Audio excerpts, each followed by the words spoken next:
서울 한 아파트에서 일어난 믿을 수 없는 가족 간의 배신과 복수 이야기가 큰 화제를 모으고 있습니다. 73세 노인이 아내의 죽음 후 발견한 충격적인 진실과 그로 인해 벌어진 극적인 반전이 많은 사람들의 마음을 울리고 있다고 합니다. 제보에 따르면 이 이야기는 단순한 가족 갈등을 넘어서 정의와 희망, 그리고 진정한 우정의 의미를 되새기게 하는 감동적인 메시지를 담고 있다고 합니다. 과연 무슨 일이 있었던 걸까요?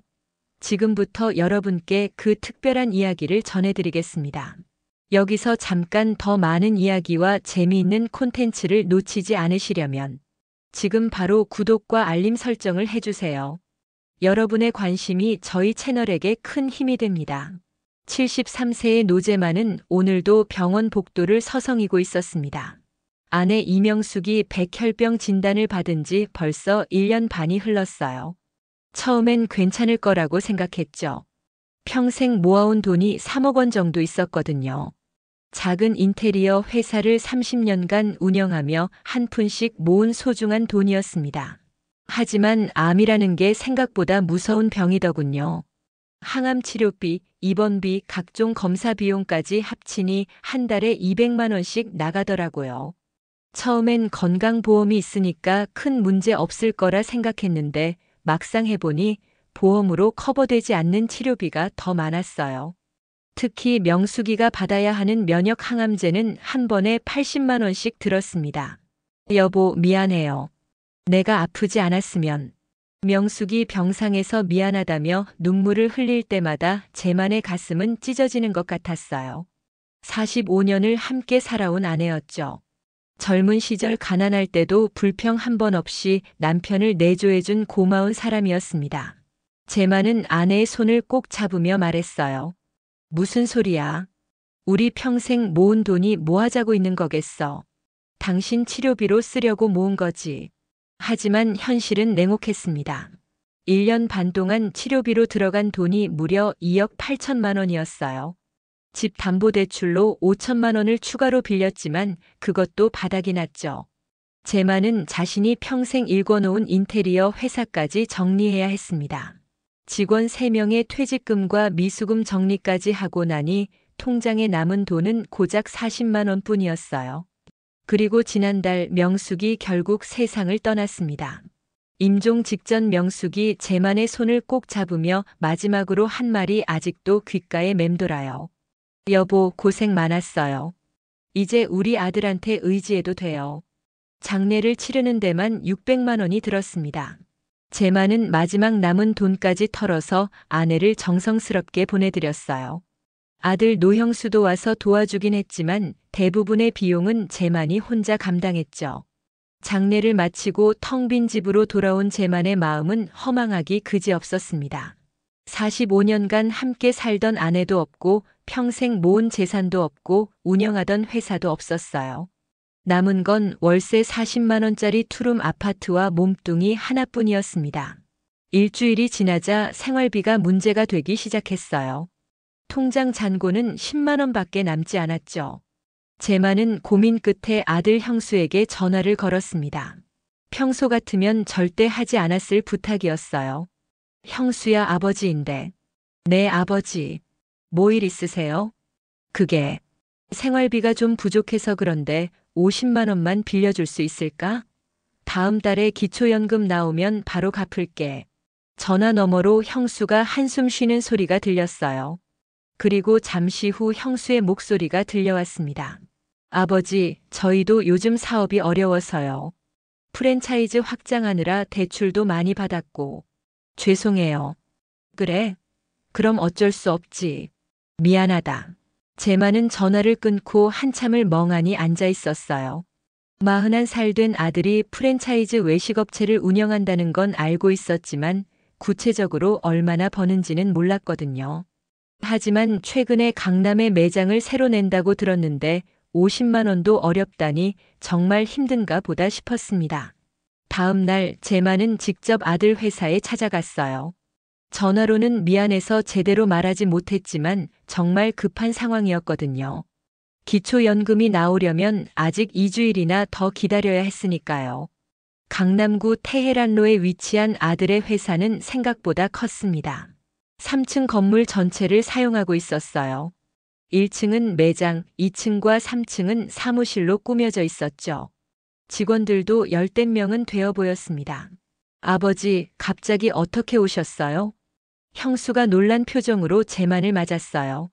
형수 유진아는 남편 사업에 적극적으로 개입하는 스타일이었죠. 회계 업무부터 직원 관리까지 거의 모든 걸 도맡아 하고 있었습니다. 그게 어제 전화로 말했던 건 말이야. 정말 급해서 그러는데. 아, 그 얘기요? 형수가 들어와서 잠깐 기다리세요. 잠시 후 아들 형수가 나타났어요.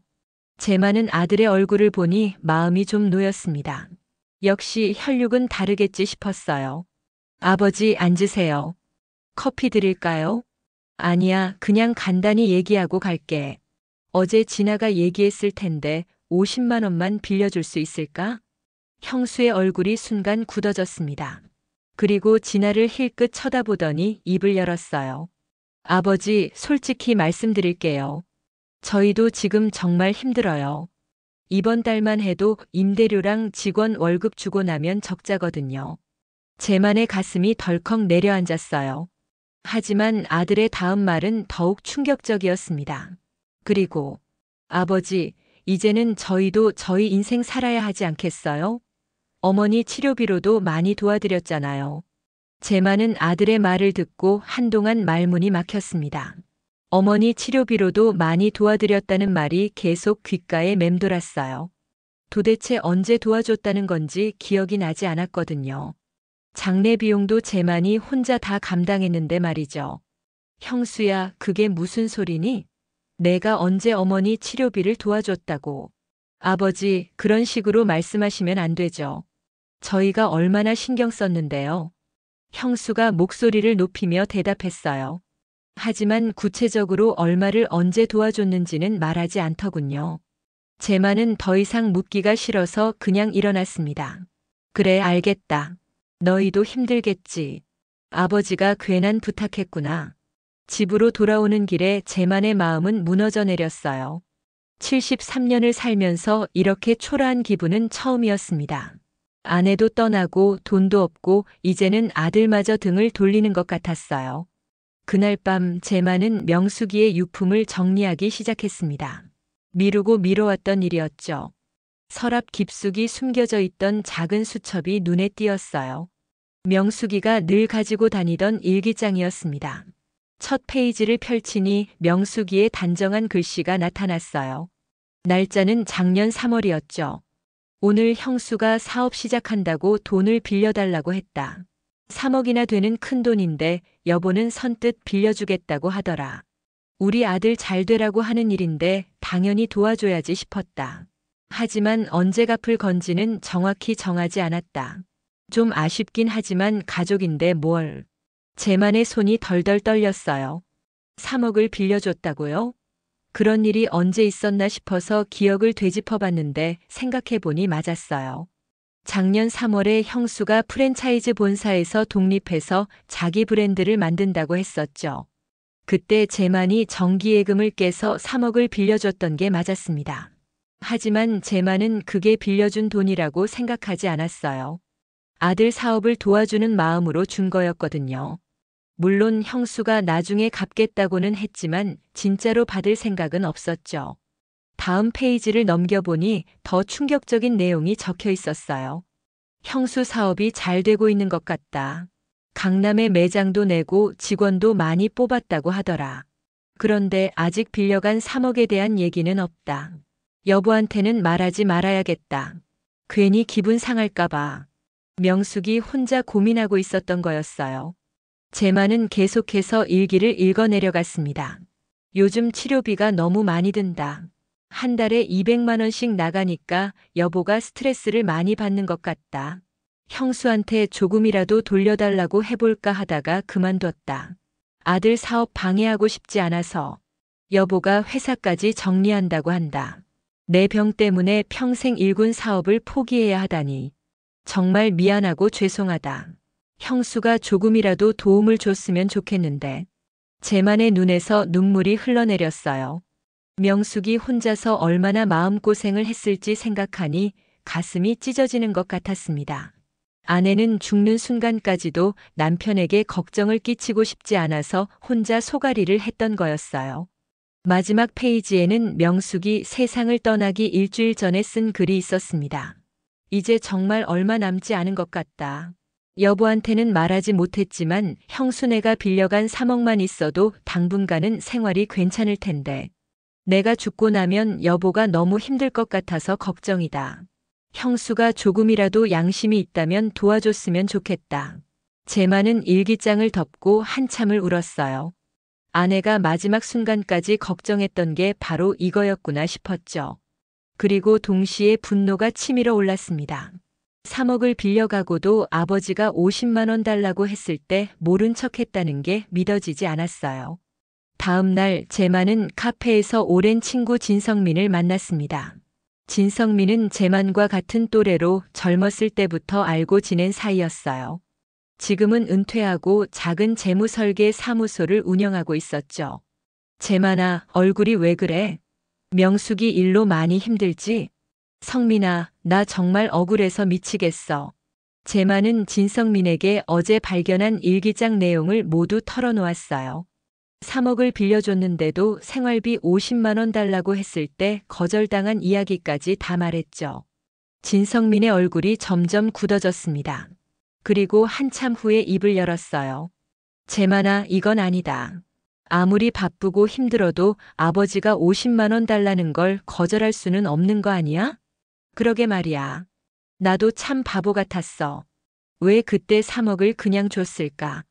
혹시 차용증 같은 건 안 썼어? 무슨 차용증을 써? 아들인데. 진성민이 고개를 저었어요. 40여 년간 재무 관련 일을 해온 진성민으로서는 이해할 수 없는 일이었죠. 제만아, 근데 내 아들 사업이 정말 어려운 건지 확인해 봤어? 뭘 어떻게 확인해? 요즘은 사업 자등록증만 있으면 매출 규모 정도는 알 수 있어.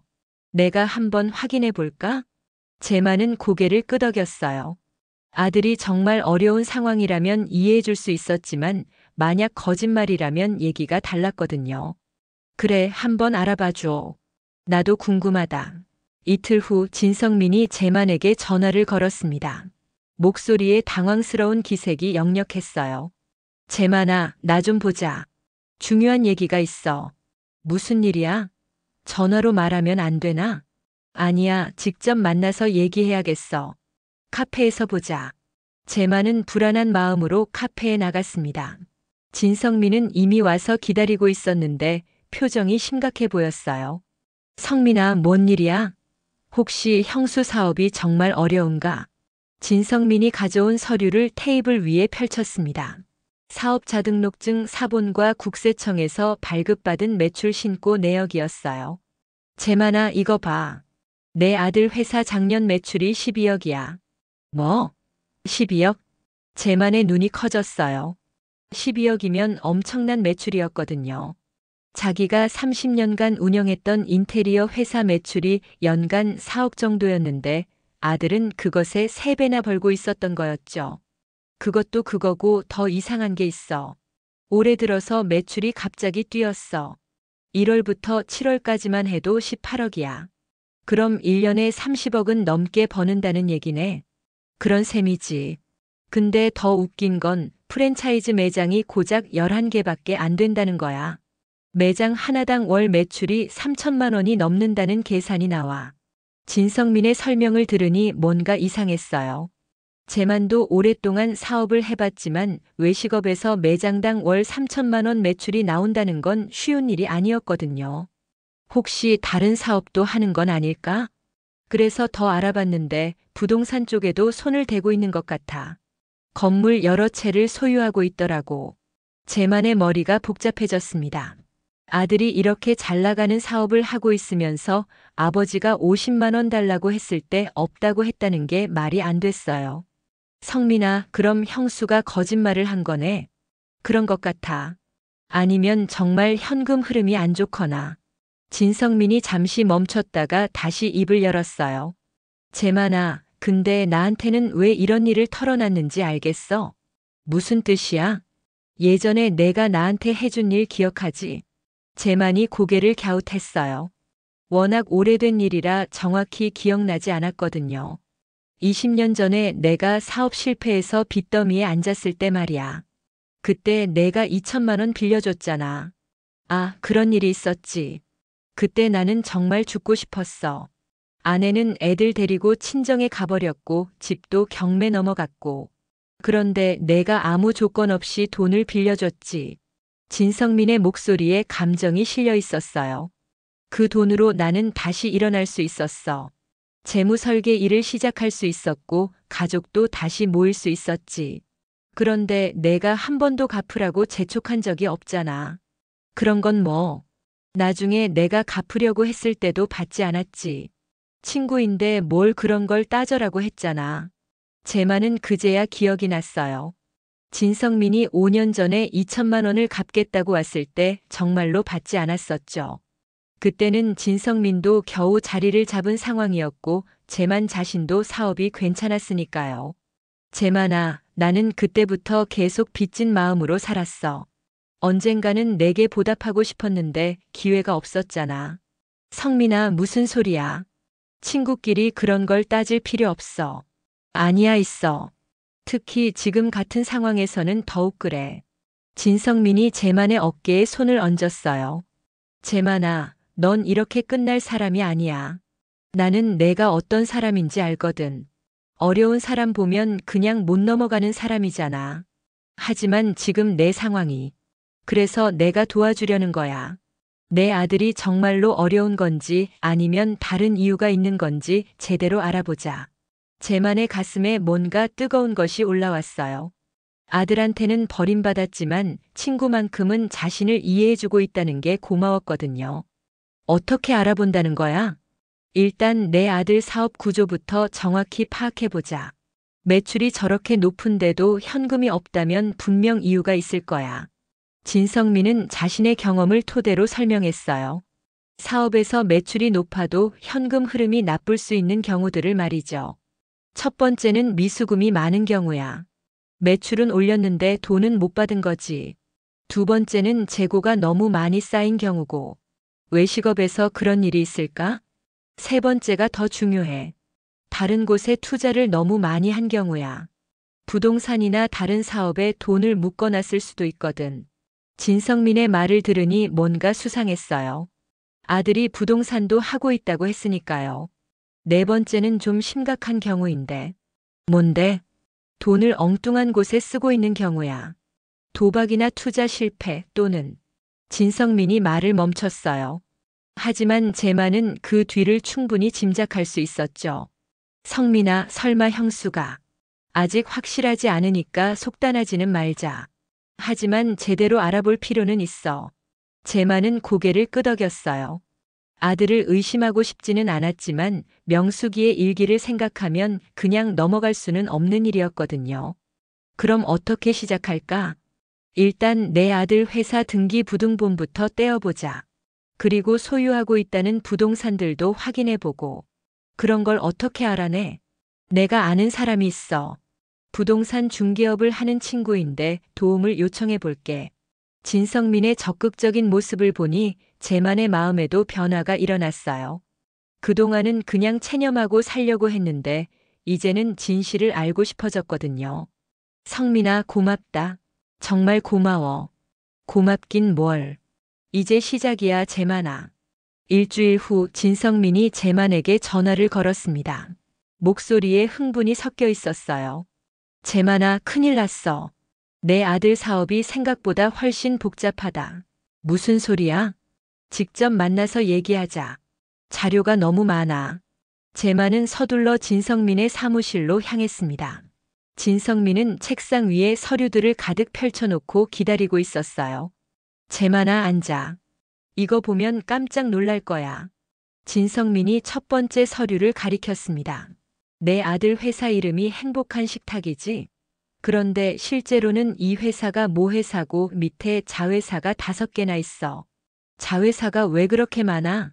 하나는 부동산 임대업, 하나는 인테리어업, 하나는 식자재 유통업, 그리고 나머지 2개는 투자회사야. 재만의 머리가 복잡해졌어요. 아들이 단순히 프랜차이즈만 하는 줄 알았는데 이렇게 많은 사업을 하고 있다니 믿어지지 않았거든요. 그런데 더 이상한 건 이 회사들 사이에서 돈이 계속 돌고 있다는 거야. 진성민이 두 번째 서류를 펼쳤어요. 복잡한 돈의 흐름이 그림으로 그려져 있었죠. 예를 들어서 행복한 식탁에서 나온 매출이 부동산 임대회사로 넘어가고 거기서 또 투자회사로 넘어가고 이런 식으로 돌고 도는 거야. 그럼 실제로는 얼마나 버는 건데? 그게 문제야.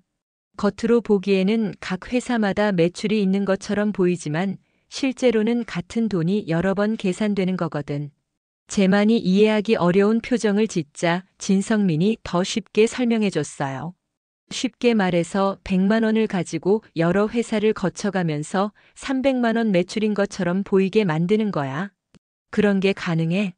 법적으로는 문제 없어. 하지만 실제 현금 창출 능력은 훨씬 낮다는 뜻이지. 진성민이 세 번째 서류를 꺼냈어요. 부동산 등기부등본들이었죠. 그리고 이게 진짜 문제야. 내 아들이 소유하고 있다는 건물들인데 대부분이 대출로 산 거야. 대출이 얼마나 돼? 총 15억 정도. 건물 가치는 20억 정도 되니까 나쁘지 않다고 볼 수도 있지만 진성민이 말을 멈추고 재만을 쳐다봤어요. 문제는 이 건물들 대부분이 작년에 샀다는 거야. 그것도 내가 3억을 빌려준 직후에 말이지. 재만의 얼굴이 굳어졌어요. 설마 자신이 빌려준 돈으로 부동산을 샀다는 건가 싶었거든요. 더 자세히 알아봤더니 작년 4월에 강남 건물을 8억에 샀어. 그때 계약금이 3억이었고. 3억? 그래, 내가 빌려준 돈과 정확히 일치해. 재만의 가슴이 답답해졌어요. 아들이 자신에게서 빌린 돈으로 부동산 투자를 했다는 게 확실해 보였거든요. 그럼 형수가 사업 자금이 필요하다고 한 건 거짓말이었다는 얘기네. 그런 것 같아.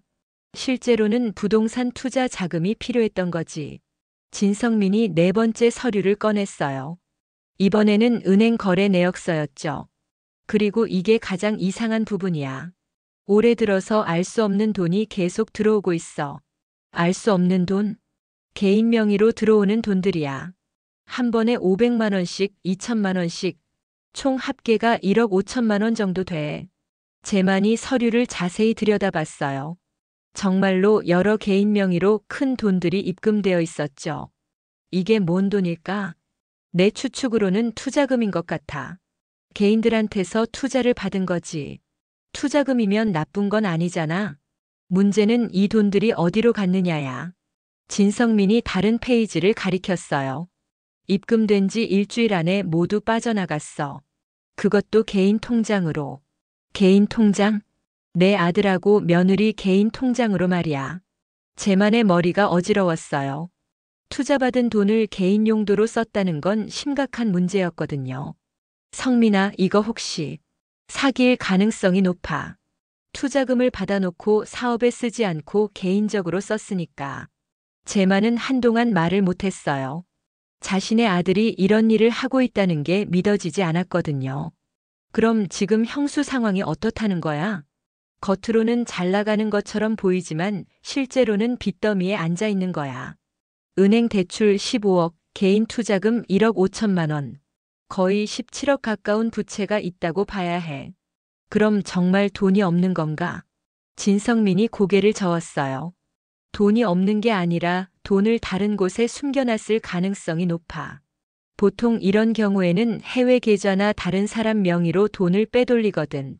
재만의 분노가 치밀어 올랐습니다. 아내가 죽어가면서까지 걱정했던 3억을 이런 식으로 쓰고 있었다니요. 성민아, 이 자료들 확실한 거야? 내가 직접 확인한 거야. 등기부등본은 법무사 친구가 떼어줬고 거래 내역은 은행에서 일하는 지인이 도움을 줬어. 그럼 이제 어떻게 해야 하지? 진성민이 잠시 생각하더니 입을 열었어요. 재만아, 내가 원한다면 이 일을 제대로 파헤쳐 볼 수 있어. 어떻게? 일단 투자 사기 부분은 금융감독원에 신고할 수 있고 내가 빌려준 3억에 대해서는 민사소송을 걸 수도 있어. 재만이 고민에 빠졌어요. 아들을 법정에 세운다는 건 쉬운 결정이 아니었거든요. 하지만 그 전에 한 가지 더 확인해 보고 싶은 게 있어. 뭔데? 내 아들이 정말로 이 일을 주도하고 있는지 아니면 며느리가 뒤에서 조종하고 있는지 알아보고 싶어. 진성민의 말을 듣고 제만은 명숙이의 일기를 떠올렸어요. 아내도 며느리에 대해서 뭔가 의심스러워했던 것 같았거든요. 어떻게 알아볼 건데? 며느리 과거를 좀 조사해보자.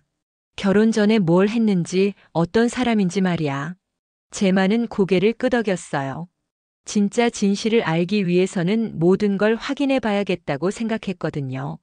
3일 후 진성민이 제만을 만나러 왔을 때 표정이 심각했습니다. 손에는 두꺼운 파일을 들고 있었어요. 제만아, 내 며느리 과거를 조사해 봤는데 이거 정말 심각해. 뭔 일이야? 진성민이 파일을 펼치며 설명하기 시작했어요. 유진아가 결혼 전에 했던 일을 알아봤더니 다단계 회사에서 일했어. 그것도 임원급으로. 다단계? 그래, 골든라이프라는 회사였는데 3년 전에 사기죄로 고발당해서 문 닫았어. 그때 진아는 이미 내 아들이랑 결혼한 후였지만 제만의 얼굴이 굳어졌어요. 며느리가 그런 일을 했다는 건 처음 듣는 얘기였거든요. 더 충격적인 건 그 회사에서 개인 투자자들한테서 돈을 모집하는 일을 담당했다는 거야. 지금 내 아들 회사에서 벌어지고 있는 일이랑 똑같아. 진성민이 또 다른 서류를 꺼냈어요. 그리고 이게 가장 중요한 부분인데 골든라이프가 망하기 직전에 진아가 빼돌린 돈이 8천만 원 정도 된다는 제보가 있었어. 제보? 그때 피해자들이 만든 카페에 올라온 글들이야. 진아가 마지막까지 투자금을 모집해놓고 회사가 망하자 잠적했다는 거지. 제만은 충격의 말을 잇지 못했어요. 며느리가 이런 사람이었다니 전혀 몰랐거든요. 그럼 지금 형수 회사에서 벌어지는 일도 똑같은 수법이야. 개인들한테서 투자금을 받아서 사업에 쓴다고 하고 실제로는 개인 용도로 빼돌리는 거지. 진성민이 컴퓨터를 켜서 인터넷 카페를 보여줬어요. 제만아, 이거 봐. 행복한 식탁 투자 피해자 모임이라는 카페가 있어. 벌써 피해자가 있다고. 한 달 전부터 글들이 올라오기 시작했어. 지금 회원이 30명 정도 돼. 제만이 게시글들을 읽어보니 상황이 심각했어요. 투자금을 돌려달라고 연락해도 피하고 매장 수익 배당도 제대로 안 해준다는 불만들이 가득했죠. 이 사람들이 투자한 돈이 총 얼마나 돼? 대략 3억 정도 되는 것 같아. 한 사람당 500만 원에서 3천만 원씩 투자했다고 하더라고. 진성민이 한 게시글을 가리켰어요. 이 글 좀 봐. 작성자가 노 사장한테 2천만 원 투자했는데 한 달째 연락이 안 된다는 거야. 제만의 가슴이 뜨거워졌어요. 아들이 이런 식으로 사람들을 속이고 있다는 게 수치스러웠거든요. 성민아, 이 사람들한테 미안해서 어떻게 해야 할지 모르겠어. 제만아, 이건 내 잘못이 아니야. 하지만 이 상황을 그냥 두고 볼 수는 없지. 진성민이 의미심장한 표정을 지었어요. 나한테 좋은 아이디어가 있어. 무슨 아이디어? 내가 아는 사람들 중에 금융 쪽에서 일하는 친구들이 많잖아. 은행, 증권회사, 보험회사. 그래서 이 사람들한테 행복한 식탁이 위험한 투자처라는 정보를 흘리는 거야. 제만이 고개를 갸웃했어요. 그런 게 효과가 있을까? 금융업계는 생각보다 좁아. 한 군데서 소문이 나면 금방 퍼져. 특히 투자 사기 관련된 정보는 더 빨리 퍼지지. 진성민이 자신의 계획을 구체적으로 설명했어요. 일단 내가 재무설계사 모임에서 행복한 식탁 투자는 조심하라고 얘기할 거야. 그럼 그 사람들이 또 다른 사람들한테 전하고. 그럼 새로운 투자자가 안 들어온다는 얘기네. 맞아. 그리고 기존 투자자들도 불안해져서 돈을 빼려고 할 거고. 제만이 잠시 고민했어요. 아들을 직접 망하게 만드는 일인데 정말 이래도 되는 건지 확신이 서지 않았거든요. 성민아, 그래도 내 아들인데. 제만아, 내 아들이 지금 하고 있는 일이 뭔지 알아? 다른 사람들 돈을 훔치고 있는 거야. 그것도 내가 빌려준 돈으로 시작해서. 진성민의 말이 맞았어요. 제만도 아들이 계속 이런 일을 하는 걸 방치할 수는 없었거든요. 알겠어. 해보자. 좋아. 그럼 내일부터 시작할게. 다음 날부터 진성민의 계획이 실행에 옮겨졌습니다. 진성민은 자신이 참석하는 재무설계사 모임에서 행복한 식탁 투자에 대한 주의 사항을 언급했어요. 최근에 프랜차이즈 투자 사기가 많다고 하더라고요. 특히 행복한 식탁이라는 곳은 조심하라는 얘기를 들었어요. 어떤 문제가 있는데요? 투자금을 제대로 사업에 안 쓰고 개인 용도로 쓴다는 소문이 있어요. 그리고 기존 투자자들도 수익금을 제대로 못 받고 있다고 하고요. 이런 식으로 소문이 퍼지기 시작했어요. 재무설계사들은 고객들에게 투자 상담을 해주는 사람들이니까 이들의 입을 통해 나온 정보는 금세 확산됐죠. 일주일 후 효과가 나타나기 시작했습니다. 진성민이 제만에게 전화를 걸었어요. 제만아, 벌써 효과가 나타나고 있어. 무슨 일이야? 피해자 카페에 새 글들이 올라오고 있어. 투자하려던 사람들이 소문을 듣고 취소했다는 글들이야. 제만이 카페에 들어가 보니 정말로 그런 글들이 여러 개 올라와 있었어요. 저도 투자하려고 했는데 지인이 말리더라고요. 다행히 안 했네요. 은행에서 일하는 친구가 그 회사 투자는 위험하다고 하더라고요. 진성민이 계속 설명했어요. 그리고 더 중요한 건 기존 투자자들이 돈을 빼려고 하기 시작했다는 거야. 정말? 응. 어제부터 피해자 카페의 투자금 회수 방법에 대한 문의글들이 올라오고 있어. 제만의 마음이 복잡했어요. 한편으로는 아들의 사업이 무너지는 게 안타까웠지만 다른 한편으로는 더 많은 피해자가 생기는 걸 막을 수 있다는 안도감도 있었거든요. 형수가 뭔가 눈치챘을까? 아직은 모르겠어. 하지만 곧 알게 될 거야. 새로운 투자자가 안 들어오면 현금 흐름에 문제가 생길 테니까. 진성민의 예상대로 며칠 후부터 상황이 급변하기 시작했습니다. 2주일 후 제만의 휴대폰이 울렸습니다. 아들 형수였어요. 목소리에 당황스러운 기색이 역력했죠. 아버지, 혹시 시간 되시면 회사로 좀 와주실 수 있으세요? 왜? 무슨 일이야? 그냥 중요한 얘기가 있어서요. 제만은 진성민에게 연락을 했어요. 아들이 부른 이유를 짐작할 수 있었거든요. 성민아, 형수가 나보고 회사에 오라고 하네. 그럴 줄 알았어. 투자자들이 돈을 빼기 시작해서 현금이 부족해진 것 같아. 그럼 나한테 또 돈을 빌려달라고 할 것 같은데? 그럴 가능성이 높지. 하지만 제만아, 이번에는 절대 빌려주면 안 돼.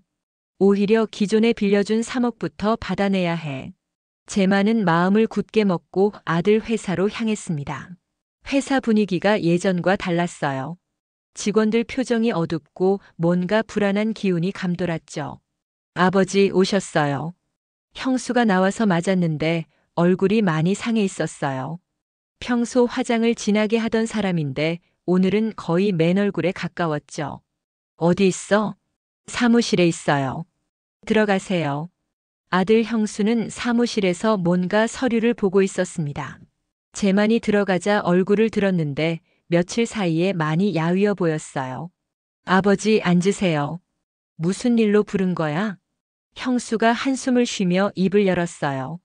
아버지, 솔직히 말씀드릴게요. 요즘 회사 사정이 너무 어려워졌어요. 어떻게 어려워? 투자자들이 갑자기 돈을 빼려고 하는 거예요. 이유도 모르겠고. 제만은 속으로 쓴웃음을 지었어요. 이유를 모르겠다니 뻔뻔하기 그지없었거든요. 그래서 아버지를 부른 거야? 네, 사실. 당분간 버틸 수 있는 자금이 필요해요. 형수가 조심스럽게 말을 꺼냈어요. 혹시 아버지께서 조금 더 도와주실 수 있을까요? 얼마를 말하는 거야? 2억 정도면. 제만이 버럭 소리를 질렀어요. 2억? 나한테 2억이 어디 있다고. 아버지, 작년에 3억 빌려드렸잖아요. 그러니까 아버지도 여유가 있으실 거 아니에요. 제만의 혈압이 올라가는 게 느껴졌어요. 빌려줬다는 표현도 어이없었지만 자신에게 여유가 있다고 생각한다는 게 더 화가 났거든요. 형수야, 너 지금 무슨 소리 하는 거야? 작년에 3억을 빌려간 건 너희들이지 내가 받은 게 아니야. 아, 그건 사업 자금으로 잘 쓰고 있어요. 사업 자금? 부동산 사는데 쓴 거 아니야? 형수의 얼굴이 순간 굳어졌어요. 재만이 부동산 투자 사실을 알고 있다는 걸 깨달은 거죠. 아버지가 어떻게 알았냐고? 다 조사해봤어. 너희가 내 돈으로 강남에 건물 산 것까지 다 알고 있다. 재만이 일어서며 목소리를 높였어요. 그리고 투자자들한테서 받은 돈을 개인 통장으로 빼돌린 것도 알고 있어. 형수가 당황하며 변명하기 시작했어요. 아버지, 그건 오해예요. 사업 자금을 효율적으로 관리하려고. 효율적으로 관리? 남의 돈을 훔쳐서? 그때 며느리 진아가 사무실로 들어왔어요. 재만을 보자마자 얼굴이 일그러졌죠. 아버지, 목소리 좀 낮춰주세요. 직원들이 다 들어요. 들으면 어때? 사실인데. 재만이 진아를 똑바로 쳐다봤어요. 진아야, 너 골든라이프에서 일했던 거 다 알고 있어. 진아의 얼굴이 새하얗게 질렸어요. 그것도 아버지가 어떻게? 너 그때도 똑같은 짓 했지? 투자금 받아서 개인 용도로 쓰고 회사 망하니까 잠적하고. 진아가 남편을 쳐다봤지만 형수도 어쩔 줄 모르는 표정이었어요. 재만이 계속해서 말했어요. 그리고 지금도 똑같은 일을 하고 있잖아. 사람들 돈을 받아놓고 사업에는 안 쓰고 너희 개인 통장으로 빼돌리고. 아버지, 그게 아니에요. 사업이 잘 안 되어서. 사업이 잘 안 되어서? 매출이 30억이나 나는데? 재만이 주머니에서 진성민이 준 자료를 꺼냈어요. 여기 다 있어. 너희 회사 매출, 부동산 투자 내역, 개인 투자자들 돈 빼돌린 기록까지 전부. 형수와 진아가 서류를 보고는 얼굴이 하얗게 질렸어요. 아버지, 설마 이거 아버지가? 형수가 떨리는 목소리로 물었어요. 그래, 내가 시작했지. 재만의 목소리에는 분노와 실망이 섞여 있었어요. 너는 가족이 아니었으니까. 어머니가 죽어가면서까지 걱정했던 3억을 이런 식으로 쓰고 아버지가 50만 원 달라고 했을 때는 없다고 거짓말하고. 아버지, 저희도 어쩔 수 없는 사정이. 어쩔 수 없는 사정? 그럼 나는 통장에 10만 원밖에 없어서 굶을 뻔했는데. 재만의 눈에서 눈물이 흘러내렸어요. 내 어머니가 마지막에 뭐라고 했는지 알아? 이제 우리 아들한테 의지해도 된다고 했어. 그런데 너는 뭘 했어? 형수가 고개를 숙였어요. 더 이상 변명할 말이 없었거든요. 아버지, 죄송해요. 정말 죄송해요. 죄송하다고? 이제 와서? 재만이 서류를 테이블에 던졌어요. 내가 빌려준 3억 일주일 안에 갚아. 그리고 투자자들 돈도 다 돌려줘. 아버지, 그런 돈이 어디 있어요? 다 부동산에 묶여 있는데. 그럼 부동산 팔아서라도 갚아. 그게 사람 도리야. 재만이 문을 열며 마지막으로 말했어요. 일주일. 딱 일주일만 기다려줄게. 그 안에 해결 못하면 나도 더 이상 참지 않을 거야. 재만이 나가자 사무실에는 침묵이 흘렀어요. 형수와 진아는 서로 쳐다보며 어떻게 해야 할지 몰라 했죠. 회사 밖으로 나온 재만은 진성민에게 전화를 걸었어요. 성민아, 직접 얘기하고 왔어. 어땠어? 완전히 당황하더라. 우리가 다 안다는 걸 몰랐나 봐. 그럼 이제 어떻게 할까? 일주일 기다려보자. 그래도 내 아들인데 마지막으로 기회는 줘야지. 하지만 재만의 마음속 깊은 곳에서는 이미 알고 있었어요. 형수가 일주일 만에 모든 걸 해결할 리 없다는 것을 말이죠. 일주일이 지났지만 형수에게서는 아무런 연락이 없었습니다. 재만은 더 이상 기다릴 수 없었어요. 진성민과 함께 다음 단계를 실행에 옮기기로 했죠. 재만아, 이제 본격적으로 시작해보자. 진성민이 준비해온 서류들을 펼쳤어요. 금융감독원 신고서, 민사소송 준비 서류, 그리고 언론사 제보서까지 있었죠. 일단 금융감독원부터 신고하자. 투자 사기는 금감원에서 제일 민감하게 반응하거든. 재만이 신고서에 서명을 했어요. 손이 떨렸지만 더 많은 피해자가 생기는 걸 막기 위해서는 어쩔 수 없는 일이었거든요. 그리고 이건 경제 전문 기자한테 제보할 자료야. 내가 아는 기자가 있는데 이런 사건에 관심이 많거든. 언론에까지 나가면. 재만아, 지금까지 내가 충분히 참았어. 이제는 다른 사람들을 생각해야 해. 진성민의 말이 맞았어요. 재만도 더 이상 아들을 감쌀 수는 없었거든요. 이틀 후 효과가 나타나기 시작했습니다. 금융감독원에서 행복한 식탁에 대한 조사를 시작한다는 소식이 들려왔어요. 재만아, 금감원에서 움직이기 시작했어. 진성민이 흥분된 목소리로 전화를 걸었어요. 벌써? 금감원 조사관이 직접 내 아들 회사에 나갔다고 하더라. 장부 검사하고 있을 거야. 그날 오후 재만의 휴대폰이 울렸어요. 아들 형수였는데 목소리가 완전히 망가져 있었죠. 아버지, 이게 뭐예요? 뭐가? 금융감독원에서 나와서 회사를 뒤지고 있어요. 아버지가 신고하신 거예요? 재만이 담담하게 대답했어요. 그래, 내가 했다. 아버지, 어떻게 그러실 수 있어요? 저희는 가족인데. 가족? 내가 언제 나를 가족으로 생각했어? 형수가 울먹이는 목소리로 애원했어요. 아버지, 제발 신고를 취소해 주세요. 저희가 잘못했어요. 이미 늦었어. 그리고 취소할 생각도 없고. 재만이 전화를 끊자마자 진성민이 또 전화를 걸어왔어요. 재만아, 언론에도 나왔어. 벌써?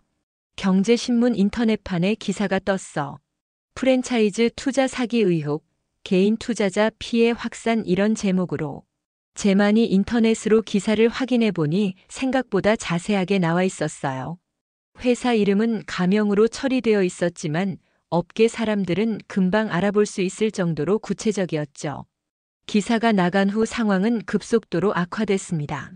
투자자들이 회사 앞에 몰려와서 투자금 반환을 요구하기 시작했어요. 돈 내놔. 사기꾼들. 회사 앞은 아수라장이 됐죠. 경찰까지 출동하는 소동이 벌어졌어요. 그 다음 날 더 큰 일이 터졌습니다. 국세청에서 세무조사에 착수한다는 소식이 들려온 거예요. 재만아, 국세청까지 움직이기 시작했어. 왜 국세청까지? 아마 금감원 조사 과정에서 세금 문제가 발견된 것 같아. 투자금을 개인 용도로 쓰면서 제대로 신고 안 했을 거거든. 진성민의 예상이 맞았어요. 며칠 후 국세청 조사관들이 회사에 들이닥쳤고 모든 장부와 통장을 압수수색했죠. 일주일 후 결정적인 일이 벌어졌습니다. 검찰에서 사기죄로 수사에 착수한다는 소식이 나온 거예요. 재만의 휴대폰이 또 울렸어요. 이번에는 며느리 진아였죠. 아버지, 제발 도와주세요. 목소리가 완전히 망가져 있었어요. 형수가 경찰서에 잡혀갔어요. 사기죄로요. 재만의 마음이 무거워졌어요. 아무리 미워도 내 아들인데 경찰서에 잡혀갔다는 소식을 들으니 마음이 편하지 않았거든요. 진아야, 내가 뭘 어떻게 도와줘? 제발 선처를 부탁해 주세요. 아버지가 피해자니까 아버지 말이면 들을 거 아니에요. 선처? 재만이 쓴웃음을 지었어요. 진아야, 내가 지금까지 한 일을 생각해봐. 얼마나 많은 사람들이 피해를 봤는데? 저희도 일부러 그런 게 아니에요. 사업이 어려워서. 사업이 어려우면 남의 돈을 훔쳐도 된다는 거야? 진아가 울면서 대답했어요. 아버지, 저희 정말 잘못했어요. 다시는 이런 일 안 할게요. 이제 와서 그런 소리 해도 소용없어. 이미 너무 많은 사람들이 다쳤어. 재만이 전화를 끊고 나서 한참을 생각했어요. 아들이 감옥에 갈 수도 있다는 현실이 실감났거든요. 그날 저녁 진성민이 재만을 찾아왔어요. 재만아, 마음이 많이 힘들지? 그렇긴 해. 아무리 미워도 내 아들인데. 그래도 내가 옳은 일을 한 거야. 더 많은 피해자가 생기는 걸 막았잖아. 진성민이 최신 소식을 전해줬어요. 피해자 카페에 들어가 봤는데 사람들이 내게 고마워하고 있어. 나한테? 응. 내가 신고해줘서 더 큰 피해를 막을 수 있었다고 하더라. 재만의 마음이 조금 누그러졌어요. 적어도 더 많은 사람들이 피해를 보는 건 막았다는 생각이 들었거든요. 한 달 후 모든 것이 정리됐습니다. 형수는 사기죄로 실형을 받았고 진아는 집행유예를 받았어요. 회사는 문을 닫았고 소유하고 있던 부동산들은 모두 경매에 넘어갔죠. 투자자들은 부동산 매각 대금으로 일부나마 피해금을 돌려받을 수 있었어요. 제만도 빌려준 3억 중에서 2억 정도는 돌려받았죠. 제만아, 이제 정말 끝났어. 진성민이 법원에서 나오면서 말했어요. 그래, 끝났구나. 제만의 마음은 복잡했어요. 정의는 실현됐지만 아들을 잃은 슬픔은 어쩔 수 없었거든요. 제만아, 이제 새로 시작해야지. 새로 시작? 진성민이 의미심장한 미소를 지었어요. 나한테 좋은 제안이 하나 있어. 재판이 모두 끝나고 한 달이 지난 어느 날 진성민이 제만을 만나자고 했습니다. 만날 장소가 시내가 아니라 경기도 가평군의 한 시골 마을이었어요. 성민아, 왜 이런 외진 곳에서 만나자는 거야? 직접 보여주고 싶은 게 있어서. 진성민이 제만을 데리고 간 곳은 작은 언덕 위에 자리한 한옥이었습니다. 대문을 열고 들어서니 정원이 아름답게 꾸며져 있었고 뒤편으로는 작은 텃밭까지 있었어요. 여기가 어디야? 제만아, 이 집 주인이 누군지 알아? 제만이 고개를 저었어요. 너야. 뭐? 내가? 진성민이 활짝 웃으며 집 열쇠를 제만의 손에 쥐어줬어요. 이게 뭔 소리야? 내가 언제 이런 집을. 제만아, 기억해. 20년 전에 내가 나한테 해준 일 말이야. 제만이 당황하며 대답했어요. 그거야 친구 사이에 당연한 거잖아. 당연한 게 아니야. 그때 내가 없었으면 나는 정말 죽었을 거야. 진성민의 목소리에 진심이 담겨 있었어요. 그 후로 20년 동안 나는 늘 내게 빚진 마음으로 살았어. 언젠가는 꼭 갚아야겠다고 생각했지. 제만의 눈시울이 붉어졌어요. 성민아, 이런 큰 집을. 큰 집이 아니야. 내가 받아야 할 당연한 거야. 진성민이 제만의 어깨에 손을 얹었어요. 그리고 하나 더. 명숙이가 생전에 가고 싶어 했던 곳이 시골이었잖아. 제만이 깜짝 놀랐어요. 명숙이가 시골살이를 꿈꿨던 건 진성민에게 말한 적이 없었거든요. 내가 어떻게 그걸. 명숙이가 직접 말했어. 몇 년 전에 우연히 만났을 때 나중에 나이 들면 시골에서 조용히 살고 싶다고 하더라. 제만의 가슴이 먹먹해졌어요. 아내가 꿈꿨던 시골살이를 혼자서 하게 될 줄은 몰랐거든요. 그리고 제만아, 너한테 제안이 하나 있어. 무슨 제안? 이 동네 어르신들이 집 수리나 리모델링할 일이 많거든. 그런데 제대로 된 업체를 찾기가 어려워. 진성민이 마을을 둘러보며 설명했어요. 내가 30년간 인테리어 일을 했잖아. 그 경험을 살려서 어르신들 도와주면 어떨까? 돈은 별로 안 될 텐데? 돈이 목적이 아니야. 내가 평생 쌓은 기술로 다른 사람들을 도와주는 거지. 제만이 잠시 생각해 봤어요. 나쁘지 않은 제안이었거든요. 무료로 해주라는 거야? 아니야, 적정한 비용은 받되 바가지는 씌우지 말자는 거지. 어르신들이 큰 부담 없이 집을 고칠 수 있도록. 진성민이 계속 설명했어요. 그리고 혼자 하지 말고 젊은 사람 한두 명 데려와서 기술도 가르쳐주고. 일종의 사회공헌이지. 제만의 마음에 뭔가 따뜻한 것이 올라왔어요. 오랫동안 잃어버렸던 삶의 목적을 다시 찾은 기분이었거든요. 좋은 생각이네. 해보자. 정말? 응, 어차피 할 일도 없는데 의미 있는 일을 하는 게 낫지. 그날부터 제만의 새로운 삶이 시작됐습니다. 일단 마을 이장을 만나서 상황을 설명했어요. 저는 30년간 인테리어 일을 했던 노제만이라고 합니다. 앞으로 이 마을에서 살면서 어르신들 집 수리나 리모델링을 도와드리고 싶어요. 이장이 반가워했어요. 아, 그거 정말 좋네요. 우리 마을 어르신들이 집 고칠 일이 많은데 믿을 만한 업체를 찾기가 어려웠거든요. 비용은 재료비하고 최소한의 인건비만 받을 생각입니다. 아이고, 고마우시네요. 첫 번째 일감은 마을 입구에 사는 80대 할머니 집이었어요. 지붕 몇 군데가 새고 마루가 썩어서 위험한 상태였죠. 제만은 젊은 목수 한 명과 함께 작업을 시작했어요. 예전처럼 큰 공사는 아니었지만 할머니가 안전하게 살 수 있도록 꼼꼼히 수리했죠. 아이고, 고맙습니다. 이제 비 와도 걱정 없겠네요. 할머니가 눈물을 글썽이며 고마워하는 모습을 보니 제만의 가슴이 뿌듯했어요. 두 번째는 혼자 사는 할아버지 집 화장실 개조 공사였어요.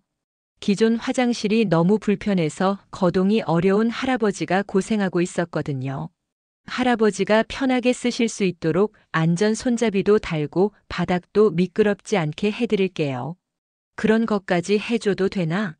돈이 많이 들 텐데. 걱정 마세요. 할아버지가 편하시면 그게 제일 중요하죠. 이런 식으로 한 집 한 집 다니며 수리를 해주다 보니 마을 사람들 사이에서 제만의 평판이 좋아졌어요. 노 사장님은 정말 양심적이야. 다른 업체들은 바가지 씌우려고 하는데 이분은 정말 필요한 것만 하시더라고. 그리고 일도 깔끔하게 잘하셔. 기술이 정말 좋아. 반년 후 제만의 소문이 인근 마을까지 퍼져나갔어요. 일감이 많아지자 젊은 직원을 한 명 더 뽑았죠. 사장님 감사합니다. 덕분에 기술도 많이 배우고 있어요. 20대 후반의 김준호가 고마워했어요. 건설 현장에서 일용직으로 일하다가 제만의 회사에 들어온 청년이었죠. 준호야, 기술도 중요하지만 마음가짐이 더 중요해. 우리가 하는 일이 어르신들한테는 정말 소중한 거거든. 네, 알겠습니다. 1년이 지나자 제만의 작은 회사는 지역에서 꽤 알려진 곳이 됐어요. 양심적이고 실력 있는 업체라는 평판이 확실히 자리를 잡았죠. 어느 날 저녁 제만은 집 앞 평상에 앉아서 석양을 바라보고 있었어요. 명숙이가 좋아했을 풍경이었죠. 명숙아, 나 이제 좀 괜찮아졌다. 제만이 혼자 중얼거렸어요. 내가 걱정했던 것처럼 망하지 않고 다시 일어섰어. 비록 예전만 못하지만 의미 있는 일을 하고 있어. 바람이 살랑 불어와서 제만의 머리를 스쳤어요. 마치 명숙이가 대답하는 것 같았죠. 그리고 형수 일도 제대로 정리했어. 내가 걱정했던 3억도 일부는 받았고. 비록 가족은 잃었지만 옳은 일을 했다고 생각해. 그때 진성민이 찾아왔어요. 제만아, 뭐하고 있어? 그냥 명숙이 생각하고 있었어. 명숙이도 지금 내 모습 보면 흐뭇해할 거야. 진성민이 제만 옆에 앉았어요. 예전에 너한테 받았던 은혜, 이제 조금은 갚았다고 생각한다. 성민아, 고마워. 정말 고마워. 고맙긴 뭘. 우리가 친구 아니야? 두 노인이 석양을 바라보며 조용히 앉아 있었어요. 그들의 얼굴에는 평온한 미소가 떠 있었죠. 제만의 새로운 인생이 이제 막 시작된 것이었습니다. 비록 70을 넘긴 나이였지만 아직 할 일이 많이 남아 있었거든요. 그리고 이번에는 정말 의미 있는 일들이었어요. 명수가, 이제 나도 다시 시작한다. 너 없이 혼자지만 그래도 당당하게 살아볼게. 제만의 목소리가 저녁 바람에 실려 멀리 퍼져나갔습니다.